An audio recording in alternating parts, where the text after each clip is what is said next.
Hello, hello. How are you? Here I am again, day 68. And we're going to be talking, Lindsay Setchell, by the way, and we're going to be talking about why hoof rehab isn't in a straight line, why it isn't linear. Now, my voice sounds a little bit croaky. That's because I've just finished my second workshop in New Zealand.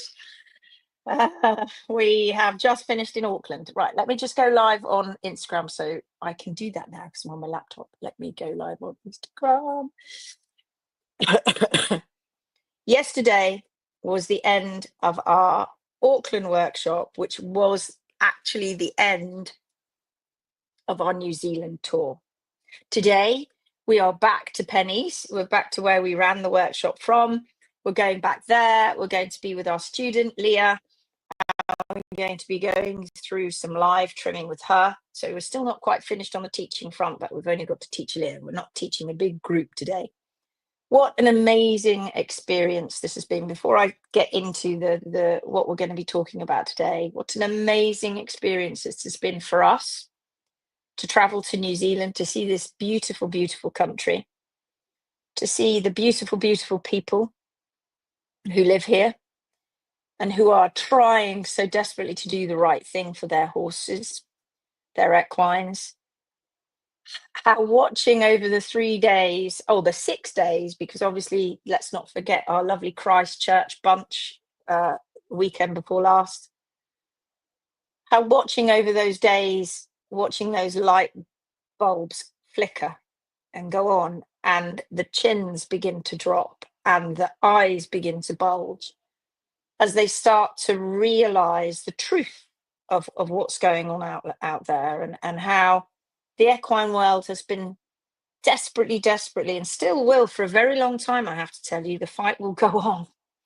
How they have been trying so very, very hard to say to you that problems such as devastating problems that are causing horses to die and suffer, such as P3 rotation,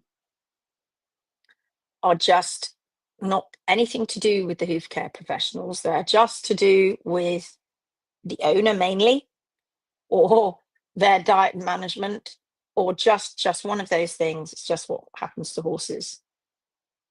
They're trying to divert you and have been for many years, maybe not on purpose, perhaps maybe because the belief was so strong. The belief was strong, but the evidence was poor. So the belief became very, very strong that those kind of problems were caused by things that had nothing to do with the individuals touching the horse's feet. But the evidence was very poor. Now what's beginning to happen is now we're beginning to develop this evidence-based rehab, natural rehab, not using anything fixed to the horse's feet, using boots if needed. And we're starting to show the world that everything that they believed, all of those beliefs, have very shaky foundations. And in fact, there isn't any proof, any science proof out there at all that it says that P3 rotation, for instance, is just one of those things. It's just because the diet was all wrong. It wasn't because of the hoof care. Yet the one variable that nobody ever discusses is the hoof care practitioner's role in that horse's demise, in that horse's suffering, and in that horse's issues with their feet. The reality is, folks, find out on these workshops through the evidence that we bring forward, through all the information that we share, which we're not always able to share online. The reality is dark because, and that's why there is such a huge fight online, because if we accept that what we're saying is true, that they had strong beliefs and poor foundations and poor evidence, and we're coming along challenging those strong beliefs with good, solid evidence, the reality is It comes down to the hoof care professional. It comes down to misguided hoof care as ultimately the biggest issue that our horses face when it comes to lameness. Misguided hoof care. No two hoof care professionals, when they're not following the horse's natural constants, are doing it the same. You can't lump them all into farriers, barefoot trimmers. It do the same thing. They have roughly the same ideas, some, others don't, but they won't be doing the same thing to the foot equally. And this happens time and time and time again. They don't actually do the same thing to each foot on one horse. Hence the reason why we have this mystical laminitis that we're being told is caused by diet happening in one foot, in one hind foot, and we're told hind feet don't even get laminitis. The problem, my friends, is that we have conflated diet and management and hoof care, and we've lumped it into one thing that we've called laminitis. And that now needs pulling apart again. It needs pulling apart. The diet and the management side, the systemic part of this, does not cause hoof care issues. It causes inflammation, it causes problems systemically, but it doesn't cause hoof care issues. And then we have the other side that needs to be pulled out of this laminitis, this area of this big bowl of laminitis, this big lump that it's been put into. It needs to be pulled away because this now needs to seriously be looked at. People are going out trimming horses' feet and nobody checks on them. Nobody looks, nobody except the owner, and the owner doesn't know.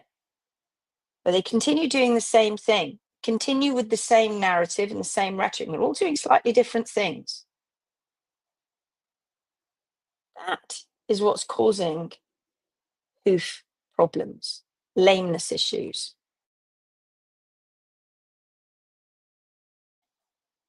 And the one thing that nobody ever looks at is the hoof care. They think they do, but they don't. What brought that horse all the way along that journey to get to that issue, that moment in time? Forever changing P3 angles. They don't stay consistent. Changes in length of the dorsal wall, changes in length of the heel. These are the things that keep happening to our horses. Nothing ever stays consistent unless you are properly following the horse's natural parameters. The moment that you put your own preference to it is the moment that things begin to change. So over the workshops, we have these huge light bulb moments where people genuinely cannot understand why the equine world is being so blind. It almost feels like it's a deliberate act. I don't know whether I believe that or not. I don't know whether it is a deliberate act. I think it probably is for some, because the reality is, like I just said,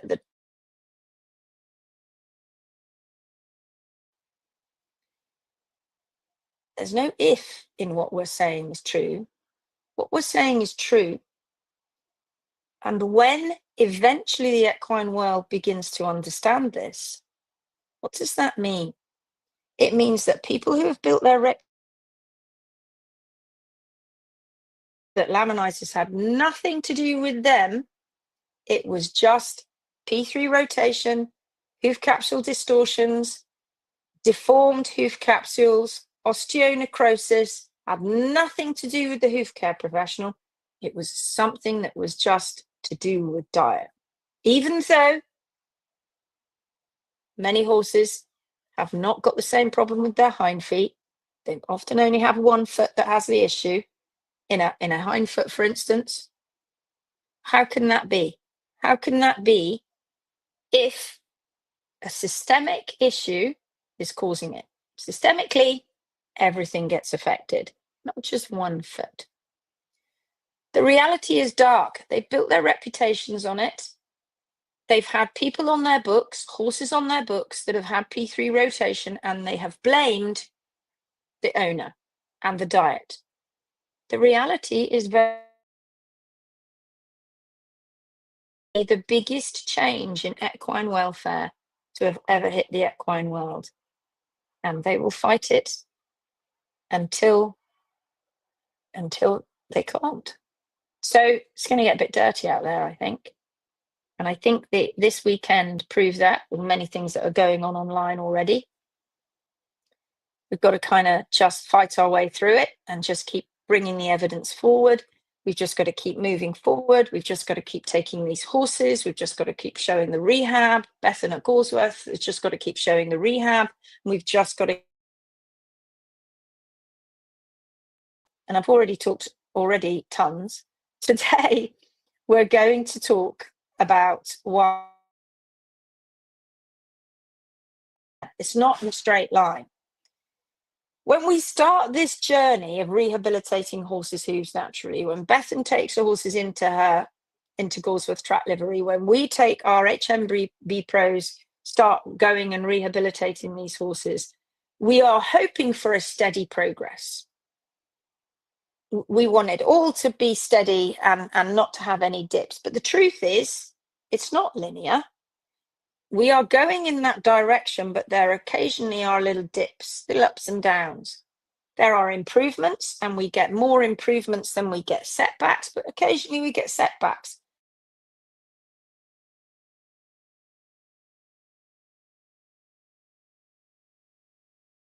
And so it is to be expected that occasionally we may get abscesses, occasionally we may get issues where the horse is 1 minute totally sound without their boots, but then sound. So it's a little bit of an up and a down. Too often in this process, I have to tell you, and that is one of the issues one of the reasons we've never got on top of all of this, one of the reasons they say, oh, laminitis, it can never be cured. One of the reasons for that is because people are looking for quick fixes. People are looking for gadgets and wedges and rocker shoes and and they think they'll solve the problem. But these are not fixing anything. At best, what they're doing is they're shifting the issue to another part of the hoof or another part of the body. And at worst, and so very, very often is the case, they just cause further damage over time. So let me know in the comments, have you ever felt discouraged by a setback in your horse's hoof rehab? Maybe you're in a situation now where you know, because you've got osteonecrosis, you know that maybe your horse is never going to get back to the foot that they should have had they not been messed around with.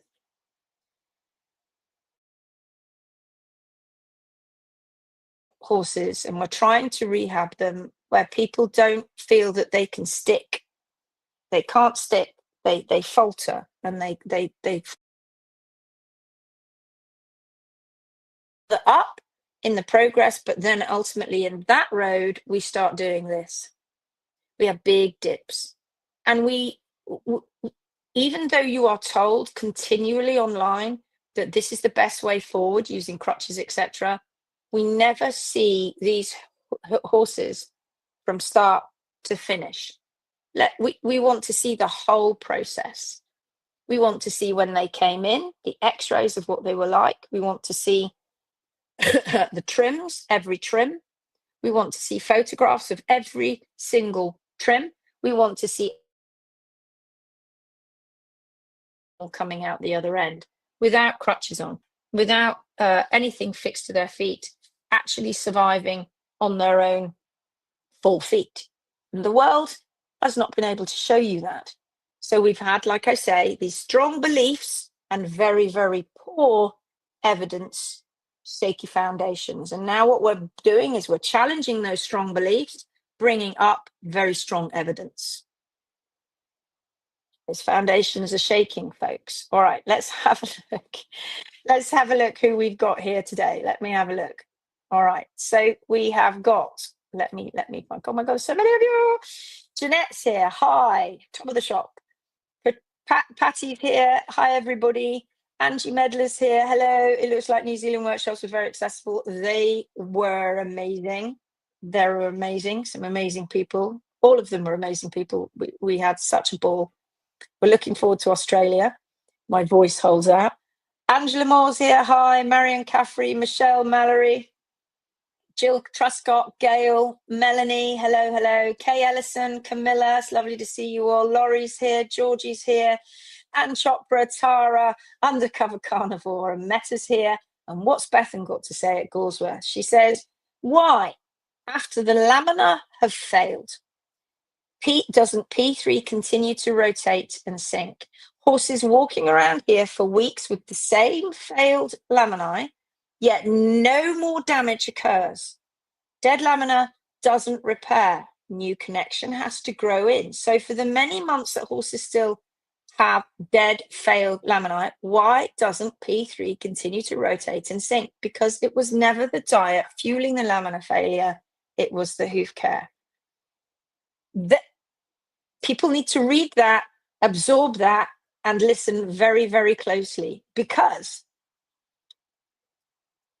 when we take horses that have separation, they've got rotation, all right, they're rotating. We put the hoof capsule back into the right position, and we start seeing these crazy toes that people don't like. And that separation's still there, guys. That separation's still there. So surely, if the DDFT is pulling because the separation is so, it's separated, it's very weak, that's what they blame that on. Surely if that separation is so terribly weak, but it doesn't. It just is put now back into its right position.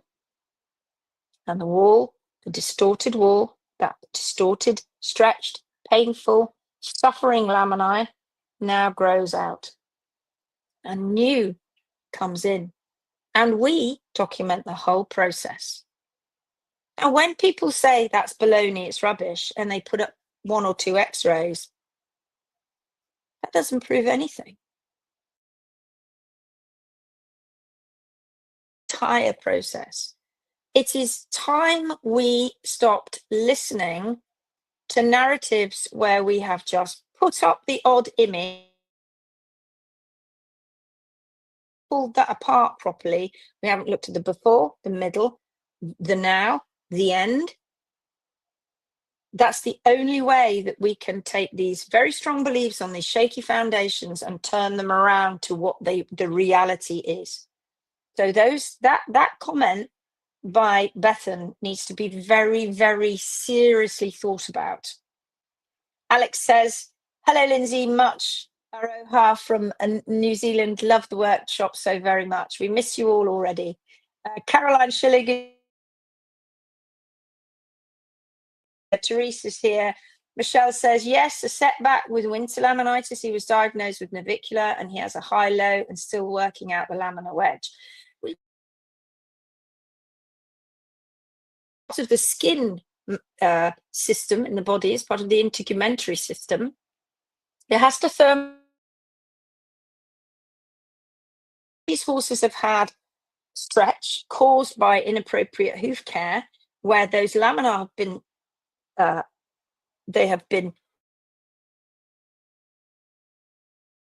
muscular system has been affected, everything has been affected, the connective tissue has torn. It goes to show, therefore, it goes to follow with their hooves, and when they come into winter, they suffer. And people call this winter laminitis. And there's so much more to understand about how the body repairs, how that laminae repair. We don't know that, because in order to find that out, you'd have to put horses who are rehabbing successfully down, cut them up and have a look. Because they haven't. Because if they put probes in there, if they put anything in the horse's foot, that horse can't continue to have a normal life. They have to be confined in a stable. Cross longer a natural horse rehabbing, they are just turned into a lab rat. So the, the start, the middle, the before the middle, middle, and then the end.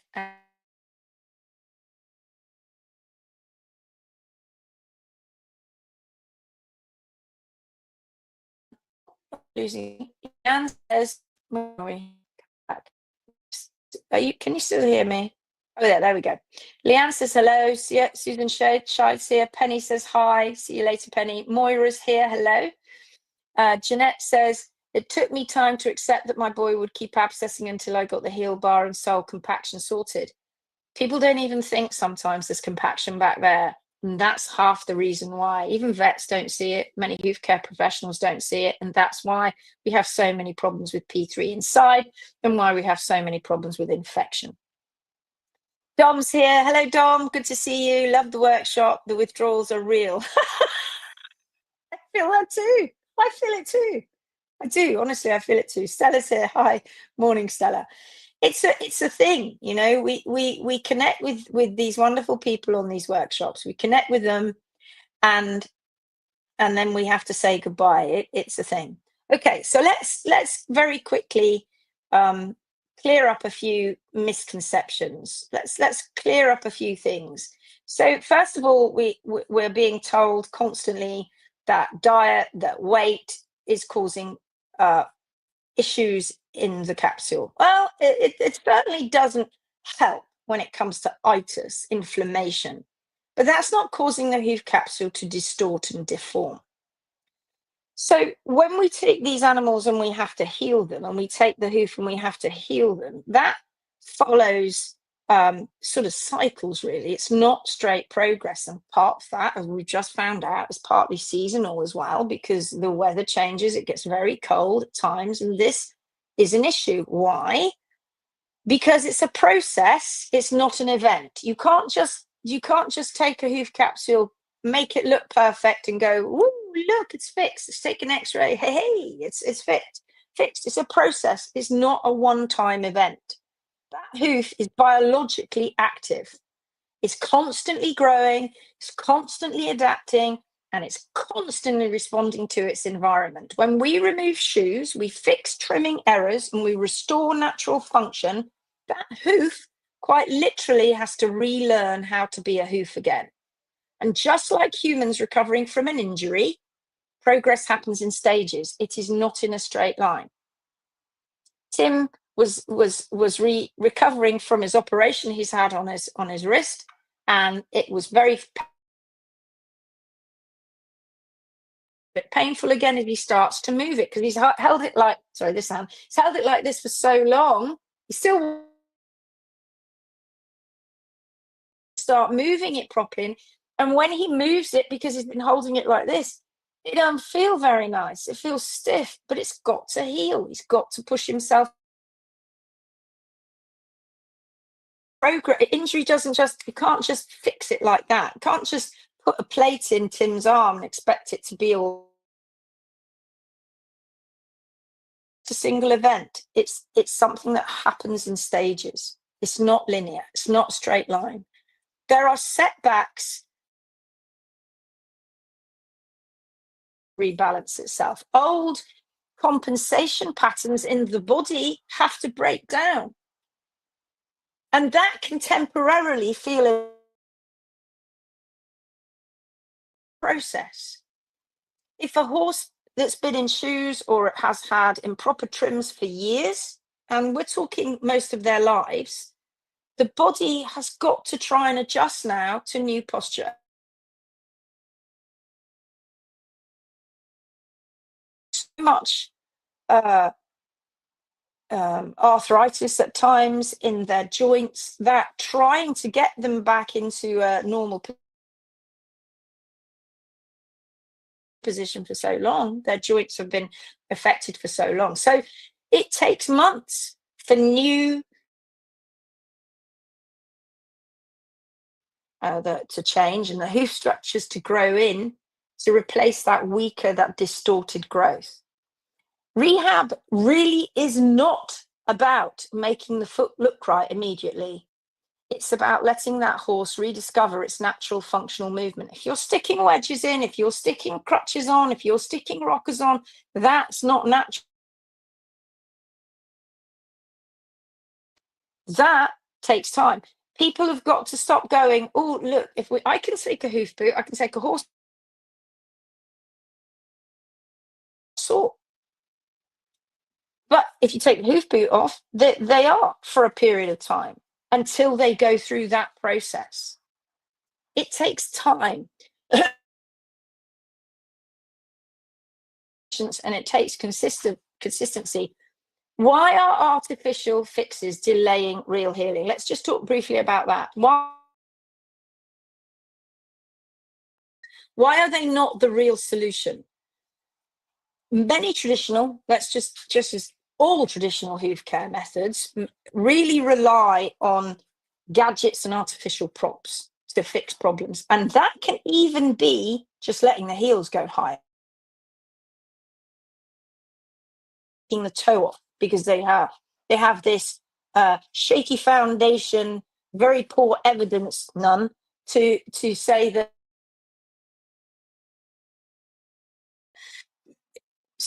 Take a video of your horse walking, slow it down, and see what happens as that foot is about to leave the ground. Have a look at the whole leg. I digress. The reality is, the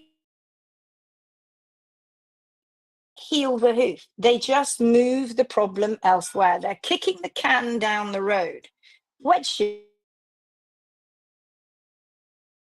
hoof into an unnatural position, affecting posture, phalangeal alignment, and movement. Can you hear those plates? I don't know if we can hear the plates. Maybe they use. They allow the horses to move better, apparently, temporarily. Although I have to tell you that, again, if you're going to show pictures of horses with rocker shoes on every day, like we do, like Bethan does, let's see them. Let's see that horse moving, not stuck in a box. No. It can't be stuck in a box. We want to see that animal walking normally. We can take animals, even with P3 penetration, where we put the hoof back. Ask yourself why. They don't carry on rotating and tearing. We can take animals like that and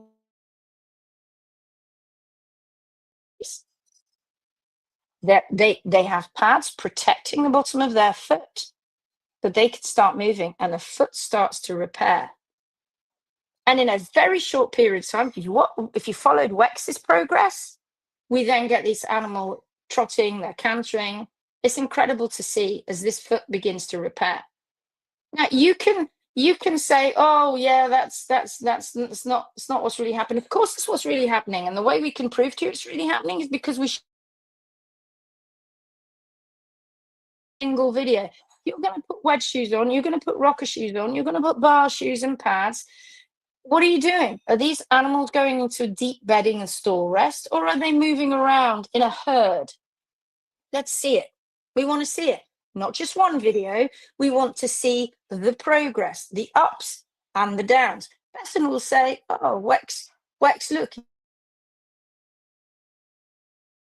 Goes again, had a little dip. Why did he have a dip? Because the body is readjusting. The body is readjusting. Bar shoes and pads, for instance, they're often used explaining to the excuses that they're supporting a weak hoof. But actually what they're doing is they're continuing to. If you're putting the horse into a deep bed and stall rests because you're trying to keep the horse comfortable, but you're preventing movement, that's absolutely paramount and essential for hoof health and hoof strength. If you're repairing tendon strain or soft tissue damage, that foot needs to move the right way, not stand still, because you don't want that tissue to repair itself in lots of different directions. So what gives tensile strength to tendons is the way that the fibers are aligned. And if your horse is then stood stock still, or and it's not as functional as it should be, then those are not going to repair properly. We need to ask ourselves, folks, let's see it in shoes that are artificial supports. What is that actually doing to their body? Is their posture correct, or are they compensating? Are they allowed to move freely, or are they confined?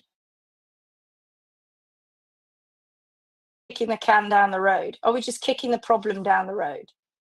The goal, my friends, of natural hoof rehab isn't to mask symptoms at all, or be amazing. I'm this amazing hoof care professional because I fixed it in one trim. You haven't. You haven't done that. To what it was designed to be, for goodness sake. It's not true rehab if we're sticking these animals in crutches foot to its natural foot. If the process is not an instant fix. When we rehab naturally, that hoof is learning to be a hoof again. When we remove shoes, the hoof reawakens its feedback systems. Feedback is what keeps organisms moving. Homeostatic functions, balance, equilibrium in the foot, equilibrium in the body. That's what we're trying to get back towards. There are sensors need to start getting feedback, start listening to their environment again. It really begins to reawaken because it stimulates the circulation. It stimulates hoof growth and structural rebuilding, like I've just said with the soft tissues. They need to know which way they're going to rebuild. They can't just rebuild any old way. They have to rebuild in a very specific way. That horse's entire posture and biomechanics adjust, and that often can reveal all the now unwind. So that's why some days they feel worse a little bit before they get better, just like Tim did with his arm, just like you do when you're recovering. You think strengthening your back and your core, and it feels great, and you're doing really well. And then some days you just get a little setback, but you're moving to the right. You're getting your muscles, and you're better. Your muscles are improving. In the horses, their hooves are relearning to balance properly. The hoof might begin to shed old damaged growth, and it looks worse before the stronger tissue comes in to replace it. But it's happening. You just can't see it until perhaps we might see a healing angle if we get it right from the start, from the get-go. Some horses are experiencing temporary soreness, especially if they've been in restrictive shoeing for years. And that's not a failure, people. It's just a process of healing. Now, and you're seeing the truth as well. But we've always got boots we can rely on if that is needed. Natural rehab requires us trusting the body's ability to rebuild itself. So you have to try and stay motivated. And the one way that you can do that is to document the progress with photographs. Don't just tell the world it's happening. Photographs, if you're going to hold us to high standards, then you, my friends, are also going to have to hold yourself to the same high standards. Document the entire progress with photos. Hoof changes are happening gradually. So track those photos. This is how it's going to have, and you track it with photos. You can help then see the improvements. Encourage daily movement. The more the horse moves naturally, not forced, the faster that hoof, that body will restore function. You've got to feed for hoof health. You've got to give them the proper fiber, and that's going to fuel those strong bodies, repair those muscles, repair those soft tissues, and continue to improve function. And you've got to trust the process. Healing isn't about perfection. If healing was all about, well, you can't heal your own horse unless you've got a specialist farrier turning up, nailing specialist things to your body. sad reflection on hoof care that would be. Isn't that the case? People are healing their horses all over the world now themselves. They don't need special crutches, wedges, rocker shoes, none of that. It's not needed. They're all doing it. So every time you see one of those, thousands of other people who are doing it without that, whose horses then go on to have sustainable, functional lives afterwards. That's what we want to know. That's where we're heading towards. We're talking about consistent improvement over the time. Setbacks aren't signs of failure. So very quickly, let's say hello on Instagram. Erin McCaffrey's here. Hello, Erin, my darling. Carlo's here. Amber Emily's here. Laura's here. Debo FC's here. Laurie's here on both Instagram and Facebook, I think. Gorsworth says, Bethan says, rehab is tough. It's long and it's slow. I hope me telling you guys that even here at GTL, we have many ups and downs, but you document the whole thing, Bethan, and we show the world. That's what's failing in the world. Lydia says, hi, I'm just going out to see the horses. Anita Pepper's here. Hello. Tiv says, how do I keep missing the notifications on these lives? If you go onto YouTube and you subscribe to this on YouTube, you will get notifications. I don't think Facebook always gives notifications if you're watching on Facebook. Dan Chopra says, documentation is mandatory for reminding the senior brain too, right? You won't remember. You will not remember. You won't remember what it looked like 5 months ago or 5 minutes ago. We don't have that ability. So for today's lesson, here's your takeaway for today's lesson.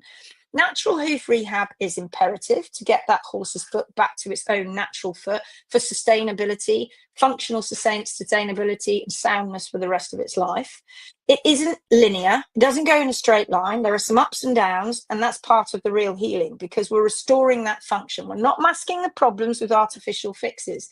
True hoof rehabilitation, folks, is going to take time, movement, and you've got to trust that process. I want you to think about your own horse's hoof rehab journey. Have you experienced setbacks? What was your biggest lesson from it? How did it make you feel? Did it make you want to have a wobble? Did it make you think, oh, maybe if I just did something else like stick a wedge on that's going to improve it? These are not permanent long-term fixes, people, and they're not fixes at all. You're just kicking the can down the road, kicking the problem to another part of the body. Thank you so much for joining me. As always, we're going to try and do more of these lessons this week until we get to the weekend again, and then we're back showing you the workshop, which is going to be fun. I hope this session has helped. I hope it's helped you understand why hoof rehab isn't linear, and why setbacks are part of the process, and why trusting natural healing is so important. If you found today's session helpful, you know what to do: like, share, follow, subscribe to YouTube, because then you'll definitely get notifications. And remember, the Phoenix Way is about bringing the hoof back to its natural parameters. It's not using gadgets to create an illusion of soundness. It's not pseudo sound. So until next time, tomorrow, I'll see you then. Take care. Don't know what time it will be, but I'll see you then. All right. Bye-bye. Bye-bye-bye.